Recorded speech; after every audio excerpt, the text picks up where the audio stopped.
Hello, friends. I've been thinking about 6 N64 games that have resonated with me since my childhood.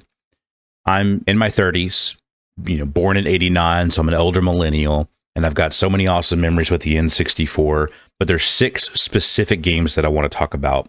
And I'm just going to go ahead and tell you what these games are up front. Those games are going to be Donkey Kong 64, Turok 2, Seeds of Evil, Perfect Dark, NWO Revenge, The Legend of Zelda Majora's Mask, and Ocarina of Time.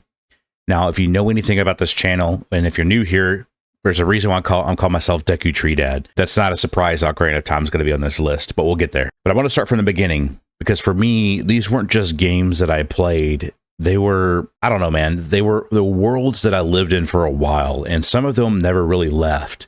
So let's dive into each game further. Donkey Kong 64, 1999. So I was 10 years old when this game came out.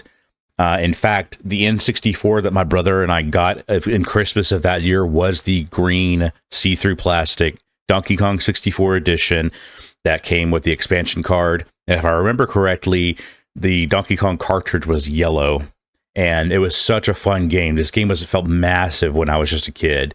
You had 5 playable Kongs, a whole world to explore, and an unreasonable number of bananas to collect. And I still remember getting to play this a bit more than my brother. He's going to hate remembering this.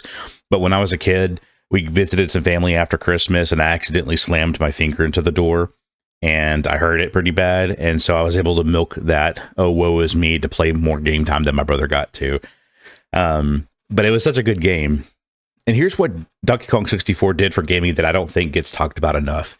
It was one of the first games that really made me feel like the world kept existing even though I left. You close it out, you come back the next day, and everything was still there. Your progress, your bananas, your failures, even that. I remember playing this, like I mentioned before, during Christmas time, a little bit more than my brother, but he and I would still take turns, to see what our progress was and how much could we beat in the game. And it was such a great game. The bosses were kind of infuriating. I struggled playing Jetpack Jumper and the original Donkey Kong that you had to play to progress the story. But overall, it was such a great game. Does the collectathon grind hold up? Honestly, I don't know if I have the patience for it now, but the 10-year-old me was built for that experience and had a blast playing it. Now, Turok 2, Seeds of Evil. Okay. I have a child now. One of the things that happens when you have a kid is you start looking back at your own childhood and going, wait, what exactly was going on? Because when I played Turok 2, in this game, I mean, let's just say it was not shy. The cerebral bore, if you know, you know. If you don't, look it up. Actually, maybe don't look it up. It may be a little intense, but it's old graphics, so maybe not. This game did so much for gaming. It pushed what the N64 could really do. The environments felt huge. You couldn't see as far, but it still just felt huge. The enemies had detail. And again, this was a pretty gory game. I'm surprised my parents let me play this at my, 10, 11 or so. But it was a really cool experience, and it kept pushing boundaries. And those boundaries probably should have stayed put, but it was pushing them regardless. And personally, it's one of those games where I have very clear, vivid memories. And one of these was, specifically in my life of gaming, was playing Turok, sitting on the edge of my bed. My mom and my brother went to this new sandwich shop that opened up that was local. It wasn't like a Subway or anything. And they came back, and it was just like, it tasted so epic. It was just a good day. The sun was shining through the window. The weather was nice and cool. The window was cracked open. It's just one of those nostalgic memories where everything just felt so vivid. And it's one of my favorite memories. And in fact, anytime I try to order a sandwich from a sandwich shop, I try to get the order as close to what my mom had picked out at the time as possible, just because of that nostalgia when I was playing Turok. And this game was fun, but it was hard at the time. Finishing sections that I were able to beat felt like an accomplishment. Like I really earned beating these levels at this age. And this was definitely a good one that challenged me, and it stuck with me. Let's talk about Perfect Dark. I think this is probably the most underrated game in this entire conversation. And I say this for a reason. Because for a lot of people, a lot of good memories on their N64 in terms of shooters, especially multiplayer shooters like Perfect Dark, is specifically GoldenEye. And my brother and I never played GoldenEye growing up. I talked to my college buddies, and they talk about how they did. They played Pokemon also. We never got to play Pokemon growing up. We just didn't have those games at the time. We didn't get them. But, Perfect Dark did something really cool where it took basically what made GoldenEye and kind of took it to the next level. But again, people remember GoldenEye far more than Perfect Dark. To me, it had, smarter AI, more complex missions. Joanna Dark was a really cool protagonist. Also, I loved Elvis the Alien, if you know, you know. And it was cool, too, because you had your multiplayer bots. My brother and I would go into a lobby and just fight together. My favorite weapon was the laptop gun. You'll have to let me know in the comments if you have any memories of weapons that you loved about that game. I think there were some other ones like you could see through walls and stuff, but it was such a fun experience. And it's just one of the first games that I ever played that lets you go into the menus and actually listen to the individual soundtrack. And Chicago was my favorite song, and Perfect Dark will always be the game that got me into video game music. Like listening to the music on its own and just listening to it without having to play the game, right? It was just that tie and that memory that would later grow into Halo, The Witcher, and some other great games that have amazing soundtracks to this day. Expedition 33 probably being the most recent and the most known for a beautiful soundtrack. Back to Perfect Dark. I don't know about you guys, but I find myself thinking about the design philosophy a lot. The idea that a great game, and honestly a great anything, doesn't force you to choose between being welcoming and being substantial. Personally, this was the game I played with my younger brother most. We'd set up bots on the combat simulator and just lose entire afternoons together. And it's pretty fun because we've played some of it recently just going through Nostalgia Town together. And so Perfect Dark is easily one of my top games of all time. Okay, now we're talking about Majora's Mask. This game, again, for me, and hopefully a lot of y'all too, especially those that are my age, have some really beautiful, vivid memories with games growing up. My brother and I grew up borderline poor. When my parents could scrap together money, they usually got us a video game if they could, because they knew that would be entertaining. My dad and my mom are gamers, so they knew that would be something that could entertain us. And it was kind of a way of escape from the crappy childhood we had in terms of the negative side of things. These were the positive things that I look back on. And Majora's Mask, came out in 2000. And in that Christmas, the only thing my brother and I got was each of us got a game. I got Majora's Mask and my brother got 007, The World Is Not Enough. Another great game, an honorable mention. And a few other small things. And my mother felt so bad that she didn't get us a lot for Christmas. But this will go down as my favorite Christmas of all time. I still remember pulling the game out of the box. My brother was kind enough, or maybe I was just controlling enough to get to play my game first before he could play his game. And I remember booting it up and going through the woods as young Link before you meet the Skull Kid wearing the Majora's Mask. And we had to stop playing because we had to go visit my grandparents, and we went to Pizza Hut for Christmas. And it was a great food. Came home, and I had to play all over again, but I didn't care. I just had a lot of fun. I mean, this was a great game that came out several years after Ocarina of Time. It was the same engine, same Link, but it just felt completely different. Just the vibe in its entirety was so unique. It was just uneasy that with the moon coming down over the town, you had 3 days to get out. It was such a cool experience. I was 11 years old playing this game.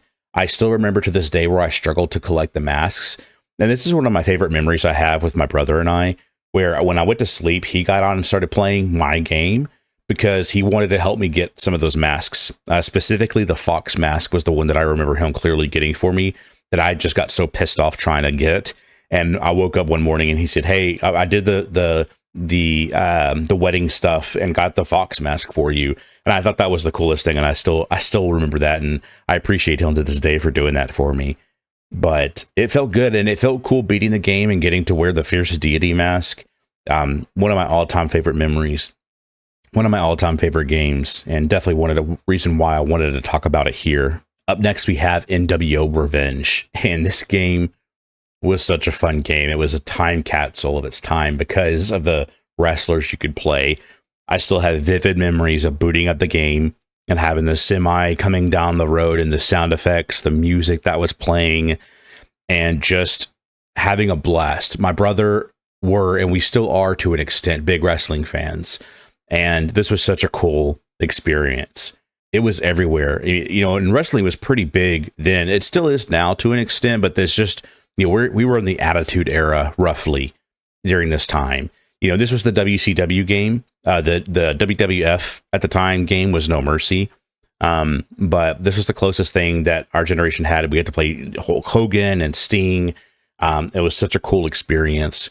And it was something that it did for gaming, that it proved that a sports game could feel like an actual sport. It had a cool grapple system with the weight of it, the timing, that didn't really feel like anything before then. And you weren't just pressing buttons. It really felt like you were wrestling. My brother and I just had a blast. And it was just such a fun multiplayer experience. And I don't know about you guys, but I think there's something specific about that era of local multiplayer. You had the 4 controllers hooked up, 1 TV, everyone in the same room, that we kind of lost somewhere along the way. I really want for that to come back. NWO Revenge was peak at that, and I really do miss it. And finally, there's Ocarina of Time. There is a reason why I go by Deku Tree Dad. It is the game that has the most impact on my life as a kid, that is so strong to this day. And my vivid memory associated with this is that for a brief period of time, my dad took the N64 and played it for himself. But luckily, he was nice enough to trade the PlayStation, and my brother and I shared that for a while. But when we got it back, I finally got to play Ocarina of Time for myself. I remember watching him on the day that my parents bought the game. I still remember it to this day. We drove to Long John Silver's. We had some good food. We didn't get to eat out that much growing up, so when we did, it felt really special. We went to the mall. My brother and I stayed in the car because it was okay to stay in the car back then. Nothing bad happened with us. And so we just chilled out. It was a cloudy, rainy day. My parents went inside, came back with a plastic bag, and inside was a brand new copy of Ocarina of Time. We drove back. We were house sitting for my grandparents. They booted it up, and I watched my dad play the beginning of the game, going through the Deku Tree, going through and getting to the castle, sneaking past the guards, and seeing Princess Zelda. He did all of that in one playthrough initially. And again, now I can go back and play this game and do that with my eyes closed. All the things you needed to do at that point. And it was such a fun experience watching my dad play that. And to this day, cloudy days are my favorite gaming days. If it's a cloudy day, I always text my brother and my mom that I say, hey, man, today's some good gaming weather, because it always brought me back to that time when my parents got Ocarina of Time. And Ocarina of Time didn't just do a lot for me, it did a lot for gaming itself. And I'm not trying to be hyperbolic. It's something that designed what the three-dimensional adventure could be. It had lock-on targeting. And you got to remember, we're playing on an N64 controller, so very sophisticated controls at the time. So this really made it easier. The open world that just felt really intentional, and it felt open. It was like a true open world experience at the time. And the way it used time as a story mechanic, bouncing between young Link and adult Link, and the gap in between, like nobody had done that. Not like that. It gave a generation of kids the experience of going on an actual journey, not a level to level progression, but an actual journey. The beginning, the middle, and the end all felt earned. And for me personally, as I told you, I finally got to play that game when the N64 came back to my brother and I's hands, waking up in that house, going through the forest, the lost woods. It felt somewhere real. And I'm 36 now. I think this is the greatest game that's ever made. Not because of nostalgia alone, although because there is a ton of that, because of what it tried to do and what it accomplished. It told me at that age that some worlds were worth saving and some quests were worth taking. I still remember getting the Goron sword, and how many steps you had to go through to get that thing, to get this unbreakable two-handed sword, was so cool for me. And even though there were times the game was hard, they were worth taking everything you got to beat that. I still remember to this day that I thought that Link had to grow up to get to an older age, and I waited weeks to see if he would grow up, because I was stuck on the first fire temple where you had to drop the bombs in the skull to open up the eye, to make the mouth open up. I didn't know that until I got mad and just started randomly throwing bombs. One landed in the eye, it glowed red, and I was like, oh, crap. That's what I was supposed to do. You couldn't just quickly look up something online then, and my dad couldn't remember what he had done to get past that, so it was one of those different ways of finding out how to beat games without using an internet browser. And this is a game that I grew up carrying, and I will always hold on to this game because it means so much to me. I love the game. I love the story. I have the Deku Tree Lego kit. I freaked out when they announced that. And there is rumors, there are leaks that Ocarina of Time is being remade. We're celebrating the 40th anniversary of this series of games that means so much to me and are beginning to mean much for my kids through Breath of the Wild and Tears of the Kingdom. So I really hope it's true, and I'm excited to play that. I will probably end up doing an entire playthrough of that game on this channel at some point. Although I am trying to change up how I do playthroughs because I want to talk about more than just playing one game and you watching that. I want to talk about these other games that mean a lot to me. And not only that, but sharing that journey with people my age that grew up to these games too, and grew up to know what it was like to play them in that time before gaming became what it is now. You know, gaming has a lot of problems, especially with like microtransactions and just how businesses are treating them. It'd be good to have a good gaming renaissance of just bringing back things the way they were, where you got the entire game when you bought it. And there are games that are starting to do that. Expedition 33 is a perfect example of a game that was not super expensive. It was complete and it was perfect. And hopefully we'll see more games like that in the future. But I am excited to see a Ocarina of Time remake come to us, hopefully soon. Now that is 6 games. 6 N64 games that I think about way more than a grown adult probably should. But I love the nostalgia. I grew up with all of these games. I genuinely love to hear which games stuck with you. Let me know in the comments. You know, I'm going to read every comment that comes out. I'm still new, I'm still small, and I want to be able to see everything that people are saying. And I want to know what you think. What games had a significant meaning to you for the N64 growing up? And I want to talk about that with y'all. Just want to thank you all for hanging out and watching this video. Give it a like if you enjoyed it.